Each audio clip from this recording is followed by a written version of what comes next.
സമൂഹമാധ്യമങ്ങളിലെ viral താരമാണ് കൊല്ലം സുധിയുടെ ഭാര്യ രേണു. ഫോട്ടോഷൂട്ടുകളുടെയും ആൽബങ്ങളുടെയും റീലുകളുടെയുമൊക്കെ പേരിലാണ് രേണു വിമർശനം കേൾക്കാറുള്ളതെങ്കിലും ചെയ്യുന്ന വീഡിയോ എല്ലാം മില്യണ് വ്യൂസാണ്.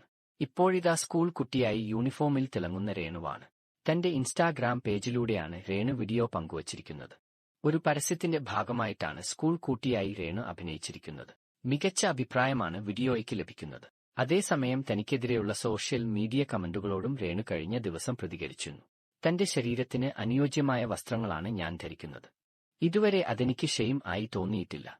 നാളെ അത് തോന്നിക്കൂടായ്കയില്ലെന്നും രേണു പറയുന്നുണ്ട്. ജാതിയാക്കെ പറഞ്ഞ് അധിക്ഷേപിക്കുന്നത് തെറ്റാണ്. ഞാൻ ഉന്നതകുലജാത ഒന്നും അല്ല. എടി അട്ടപ്പാടി എന്ന് വിളിച്ച് അധിക്ഷേപിച്ചവരുണ്ട്. ഞാൻ അതെ എന്നാണ് പറഞ്ഞത്. കോളനി എന്ന് വിളിക്കും. അതെ, ഞാൻ കോളനിയിൽ താമസിച്ച ആളാണ്. എടി കോളനി എന്നാക്കെയാണ് വിളിക്കുന്നത്. എന്നെ ചീത്തയാണ് പലരും വിളിക്കുന്നത്. ഞാനും പ്രതികരിച്ചു പോകും. ഞാനും മനുഷ്യനല്ലേ.